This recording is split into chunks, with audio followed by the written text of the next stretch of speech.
বন্ধুরা সবাইকে আমার মনের মতো রান্নাতে স্বাগত জানাই। তা বন্ধুরা আজকে নিয়ে চলে এসেছি একটা সুন্দর রেসিপি পাস্তা। তো আপনারা হাতের কাছে যাই উপকরণ থাক খুব অল্প সময়ের মধ্যে খুব সহজেই এটা তৈরি করা যায়। তো আমি কিভাবে পাস্তাটা তৈরি করেছি আপনারা প্রথম থেকে শেষ পর্যন্ত দেখতে থাকুন। পাস্তা বানানোর জন্য নিয়ে নিয়েছি পাস্তা, কাঁচা লঙ্কা, নিয়েছি ক্যাপসিকাম, বিনস, আর পাস্তা মশলা, টমেটো সস। জলটা গরম হয়ে গেছে, তার মধ্যে আমি পরিমাণ মতো লবণ দিয়ে দিলাম সাদা তেল, পাস্তাগুলো দিয়ে দিলাম।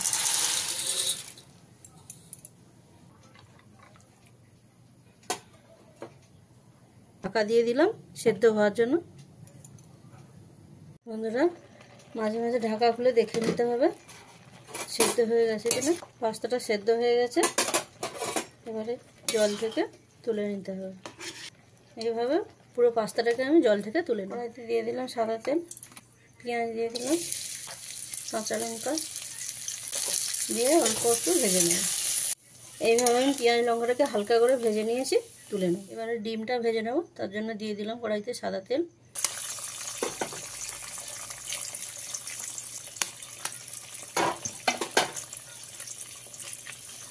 এর মধ্যে পরিমাণ মতন লবণ দিয়ে দিলাম, দিয়ে ডিমটাকে ভালো করে ঝুড়ো ঝুড়ো করে ভেজে নিতে হবে। এইভাবে খুন্তির সাহায্যে আমি ডিমটাকে ঝুড়ো ঝুড়ো করে ভেজে নিয়েছি। ডিমটা ঝুড়ো করে ভাজা হয়ে গেছে, নামিয়ে নিলাম। পাস্তাটা বানানোর জন্য সব সবজি ভেজে নেব। কড়াই গরম হয়ে গেছে, তার মধ্যে আমি সাদা তেল দিয়ে দিলাম। তেলটা সুন্দর গরম হয়ে গেছে, আমি এবারে এর মধ্যে প্রথমে দিয়ে নিলাম আলুটাকে তেলের মধ্যে দিয়ে একটুখানি নাড়িয়ে নিয়ে তার মধ্যে দিয়ে দেবো বিন। ঢাকা দিয়ে কিছু সময় রেখে দেবো একটু সেদ্ধ হওয়ার জন্য। বন্ধুরা আলু আর বিনসটা আমার সেদ্ধ হয়ে গেছে, এবারে এর মধ্যে আমি ক্যাপসিকাম দিয়ে দিলাম। ক্যাপসিকামটা দিয়ে এর মধ্যে পরিমাণ মতন লবণ দিয়ে দিলাম। লবণটা দিয়ে কিছু সময়ের জন্য সবজিটাকে ভেজে নেব।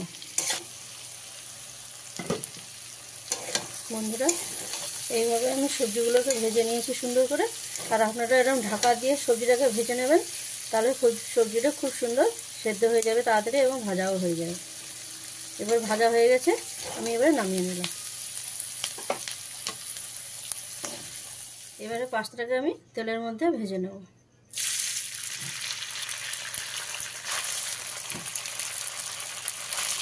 পাস্তাটাকে এইভাবে আমি অল্প কিছু সময়ের জন্য ভেজে নেব। পাস্তাটা এইভাবে আমি কিছু সময়ের জন্য ভেজে নিয়েছি, এবারে এর মধ্যে সবজিগুলো দিয়ে দেবো।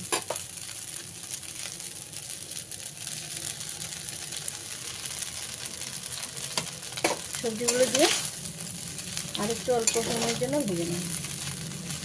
তা বন্ধুরা আপনারা এই পাস্তাটা আপনাদের স্কুলে বাচ্চাদের টিফিন হিসাবে দিতে পারেন, কিংবা সকালে হালকা কিছু টিফিনও হয়ে যেতে পারে, কিংবা সন্ধ্যের সময় হালকা টিফিনও সেটাও হয়ে যেতে পারে।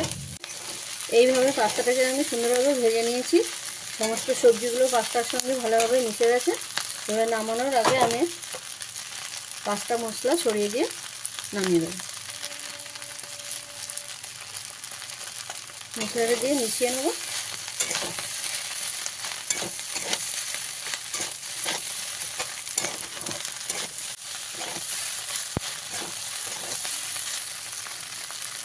মশলাটা দিয়ে খুব ভালোভাবে মিশিয়ে নিয়েছি পাস্তার সঙ্গে। এবারে পাস্তাটাকে আমি নামিয়ে নেব। পাস্তাটা আমি এইভাবে বানিয়ে নিয়েছি। তো আপনাদের যদি ভালো লেগে থাকে তাহলে আমাকে কমেন্ট করে জানাবেন।